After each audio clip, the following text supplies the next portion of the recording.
असंभव कुछ नहीं होता दोस्त, ये परिकल्पनाएं हैं खाली।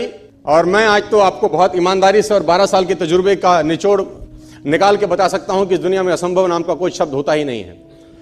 इंसान कभी भी चंद्रमा पर नहीं पहुंच सकता, पृथ्वी विज्ञान की अधिकतम सीमा है।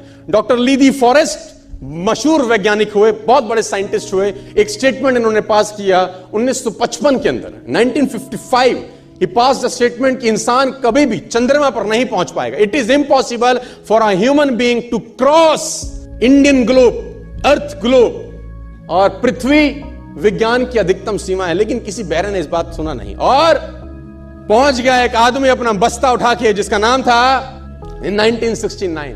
और उसके बाद तो स्पेस जर्नी ऐसी हो गई जैसे आप और मैं अभी पतिया और बैंकॉक चले जाते हैं।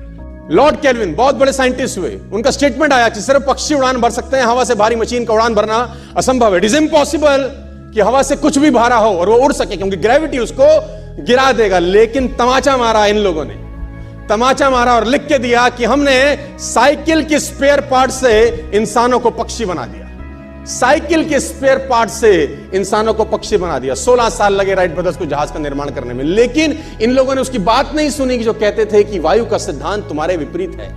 यह बात भंवरे को कही जाती थी कि भंवरा वायु के सिद्धांत के कारण कभी जीवन मोड़ नहीं सकता, क्योंकि उसके पंख उसके शरीर से हल्के रहते हैं। लेकिन भंवरा साला किसी स्कूल में गया नहीं आज तक। माई doctor told me I will never walk again. मेरे डॉक्टर ने मुझे कहा कि तुम कभी चल नहीं सकोगी। My doctor told me you will never walk again. My mother told me I would, and I believed my mother rather than doctor. Wilma Rudolph एक ऐसी एथलीट हुई जिनको पोलियो था जिनको डॉक्टर ने कहा तू चल नहीं सकती, मां ने कहा तू चल सकती है। उसने कहा मैंने डॉक्टर की बात नहीं मानी, मैंने अपनी मां की बात मानी। 3 ओलंपिक गोल्ड मेडल जीती ये लड़की, 3 ओलंपिक गोल्ड मेडल।